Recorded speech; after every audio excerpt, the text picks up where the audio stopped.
દોસ્તો, કિરીટભાઈ પટેલ જૂનાગઢ જિલ્લા સહકારી બેંકના ચેરમેન વર્ષ 19-20 ની અંદર બન્યા. એટલે સમજી લઈએ કે 2020 ની સાલમાં પહેલી વખત તેઓ જૂનાગઢ જિલ્લા સહકારી બેંકના ચેરમેન બને છે.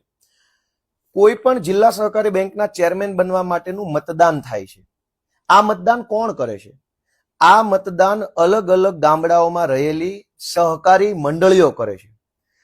એક ગામની અંદર એક સહકારી મંડળી પણ હોઈ શકે, બે પણ હોઈ શકે, ચાર પણ હોઈ શકે.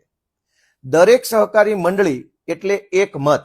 એટલે કે કોઈ જિલ્લામાં 300 સહકારી મંડળીઓ હોય તો એને 300 મત એમ ગણી શકાય. આ 300 મતમાંથી જેને વધારે મત મળે એ માણસ જિલ્લા સહકારી બેંકના ડિરેક્ટર અને પાછળથી ચેરમેન બને છે. કિરીટભાઈ પટેલે જૂનાગઢ જિલ્લા સહકારી બેંકના ચેરમેન બનવા માટે અંદાજે મારી પાસે બધો જ ડેટા છે અને એમાંથી હું તમને પાક્કા 60 કરતા વધુ બોગસ, નકલી, ખોટી કાગળ ઉપરની સહકારી મંડળીઓ બનાવી.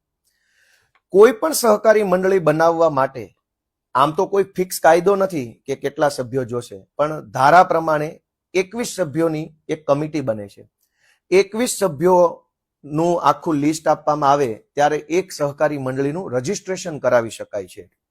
કિરીટભાઈ પટેલે 60 જેટલી બોગસ મંડળીઓ આખા જૂનાગઢ જિલ્લામાં ઊભી કરી. આ 60 મંડળી એટલે 60 મત, એટલે કે 60 નવા મત જૂનાગઢ જિલ્લા સહકારી બેંકના ચેરમેન બનવાની ચૂંટણીની અંદર ઉમેરો થયા. આ 60 મત એ એક તરફી કિરીટભાઈ પટેલને મળે એવી રીતે આખી બોગસ મંડળી બનાવવામાં આવી.